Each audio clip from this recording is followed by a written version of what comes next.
Well, the Celtics, they were able to stay alive in game 4. They were actually down half early in the third quarter, some anxious moments, and then they went on a huge run.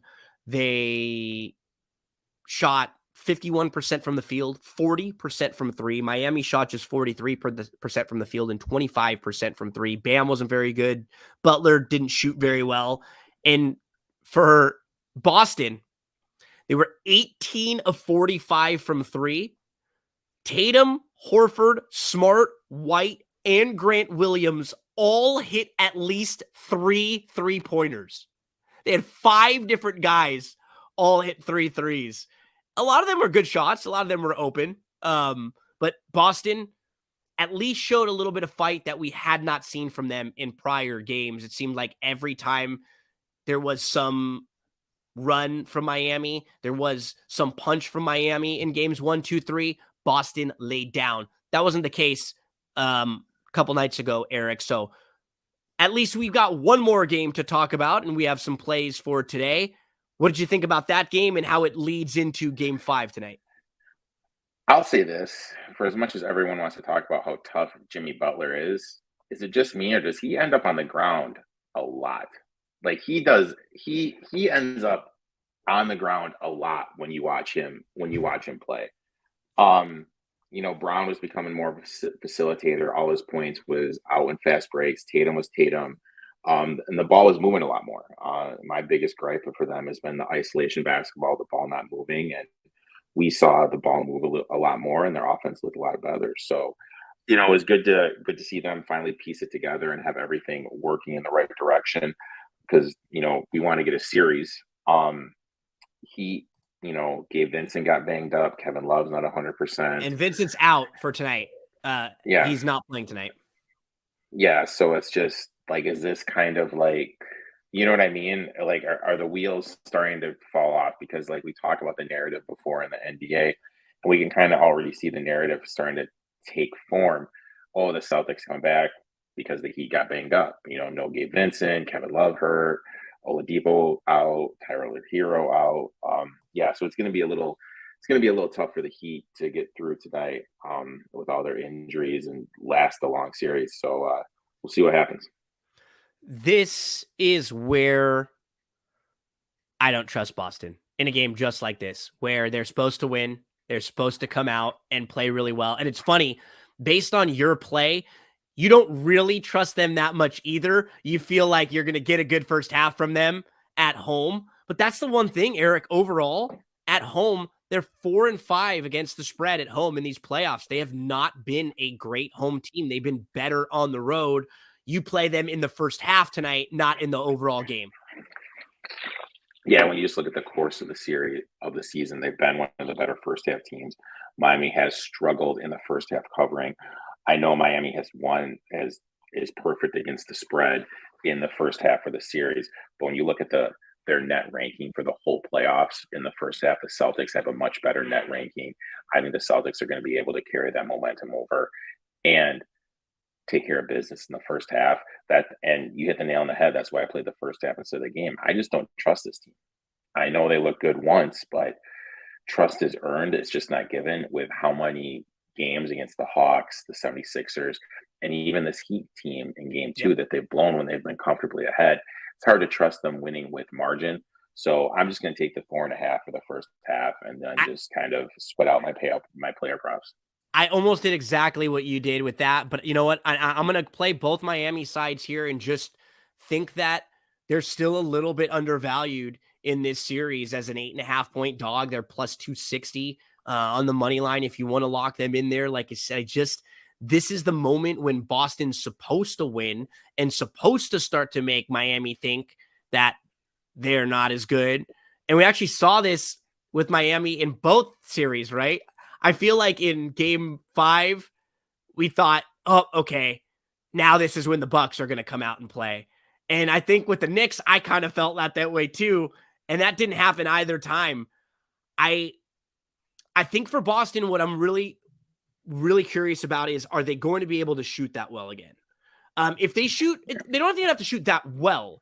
If they shoot just really well, 35+% from three at high level, then it will really help.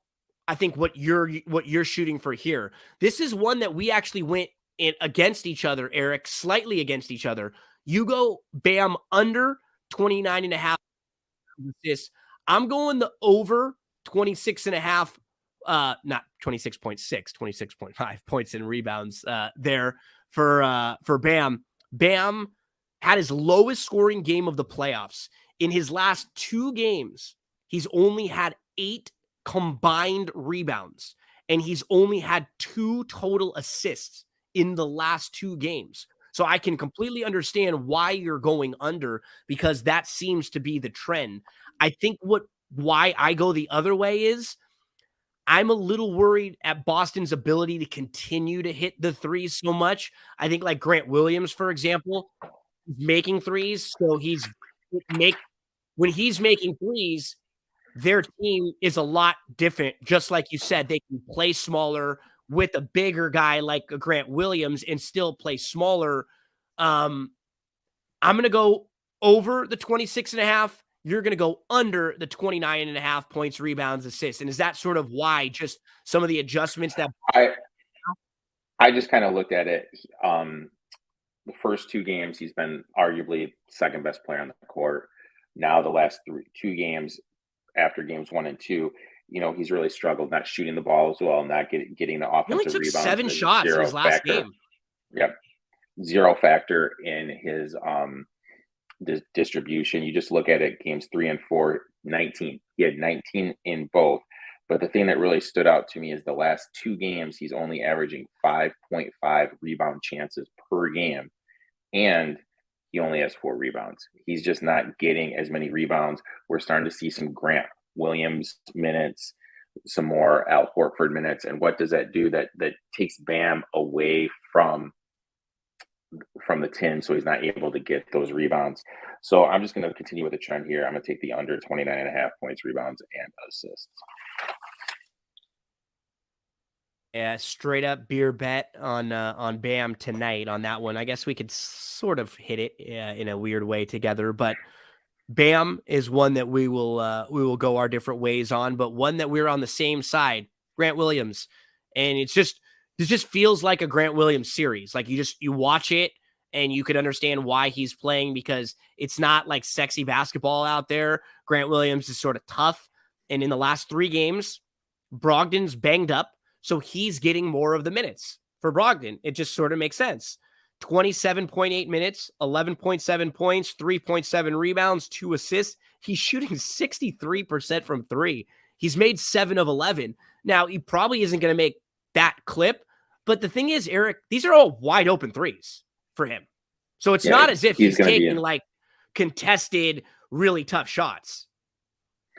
Yeah, and he's getting about 28 minutes a game. We've seen his minutes per game increased as the series has gone on. He's averaging 7 shots a game, 4.3 3-point attempts per game. And the main thing with them is if they do start off slow, he's bringing a lot of the energy. So Mazzulla is going to look to get him in there. Celtics have a lot of internal issues going on.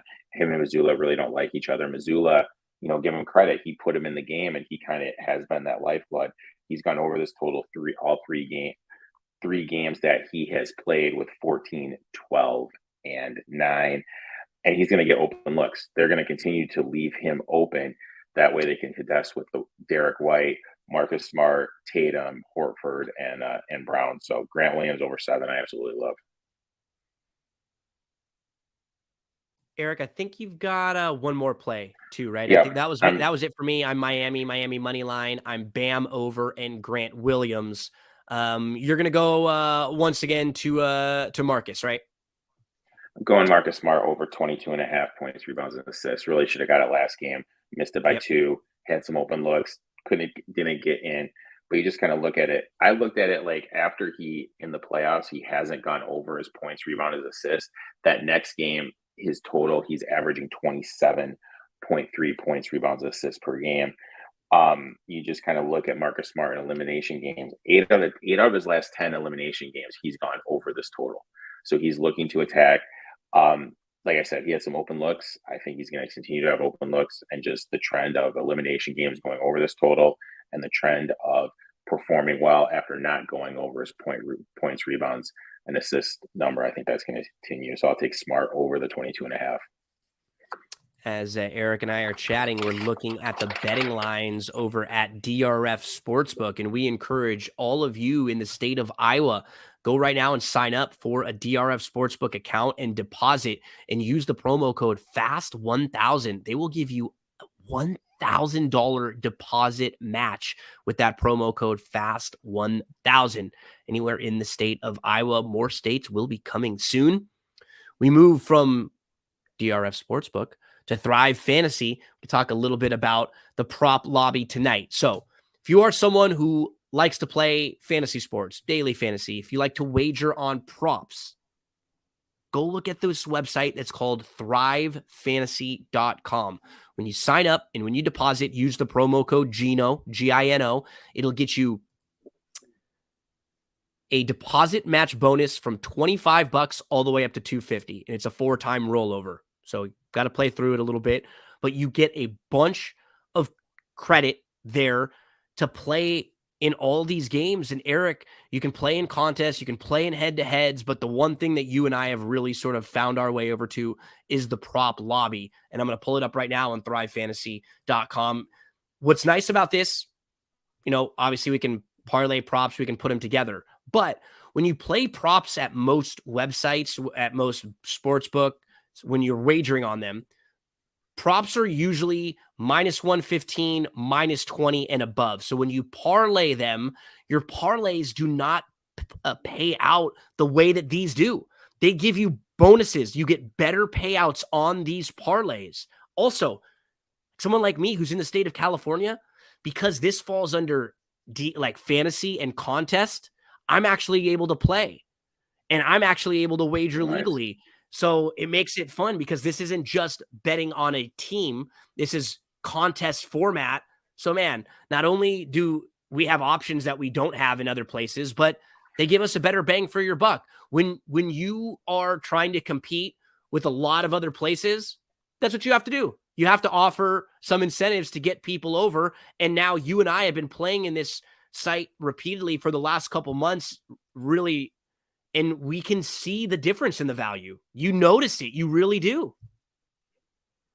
Yeah. I mean, and better odds throughout the course of time. What does that do as a gambler? It just makes your portfolio or your betting account better. $5-10 more. That's every what it's time. all. Yep.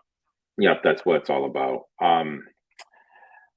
For me, look, two of my props are in here. So I just kind of did that. I did the Smart over the 22.5 points, rebounds, and assists, and the Bam under 29.5 points, rebounds, and assists. Those were the two ones that I parlayed today. Just kind of looking at the trends and how these guys have been playing has led me to those two. Yep. And then for me, I went very similar to the ones we were discussing, the Bam points, rebounds. I went over on the Grant Williams points and rebounds, which was 10.5. So that parlay would get me back $32 for my $10. Erik, we may have a show on Saturday. We're not sure. We'll see what happens with Game 5 tonight. Boston trying to make this a 3-2 series. They are down 3-1. Does Miami close it out? We will find out in just a few hours. Good luck to you with all of your plays, Erik, and good luck to all of you. Thanks so much for hanging out with us. There is another game on Saturday. We will be back then. If not, when there is Game 1 of the NBA Finals, we will be back for that one. Thanks so much for hanging out with us on Fast